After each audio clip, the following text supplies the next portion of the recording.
புதுக்குடியிருப்பு ஆடை தொழிலாளர்களுக்கு நடந்த கொடூர விபத்து.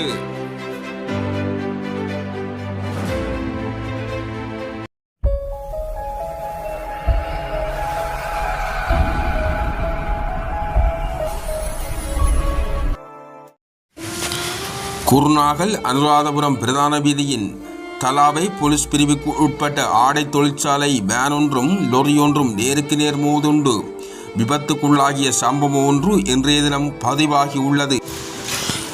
இந்த நிலையில் புதுக்குடியிருப்பு ஆடை தொழிற்சாலை முன்பாக தற்பொழுது இறந்தவர்களின் உறவினர்கள் ஆர்ப்பாட்டம் ஒன்றை ஏற்படுத்தியிருக்கின்றார்கள்.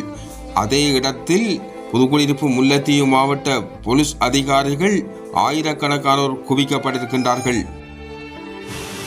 இதனை அடுத்து அந்த பிரதேசமே பெரும் பரபரப்புக்கு உள்ளாகி இருக்கின்றது. இச்சம்பவம் அதிகாலை 4:30 மணியளவில் நடைபெற்றிருக்கின்றது.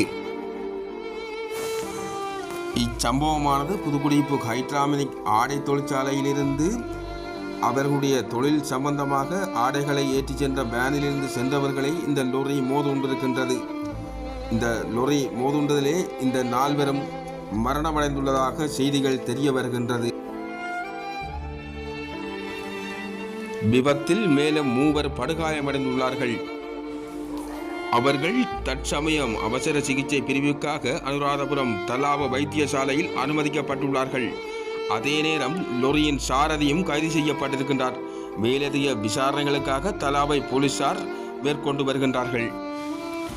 இதனைத் தொடர்ந்து ஆடை தொழிற்சாலை பணிகள் ஸ்தம்பிதமாகி உள்ளது. இதனை அடுத்து ஆடை தொழிற்சாலையில் பணிபுரியும் அனைத்து பணியாளர்களும் வீட்டுக்கு திருப்பி அனுப்பப்பட்டிருக்கின்றார்கள். இப்படியான விபத்துகளிலிருந்து எப்பொழுதுதான் இந்த மனித குலம் தப்பி பிழைக்கப் போகின்றது என்பது கேள்விக்குறியாகவே இருக்கின்றது.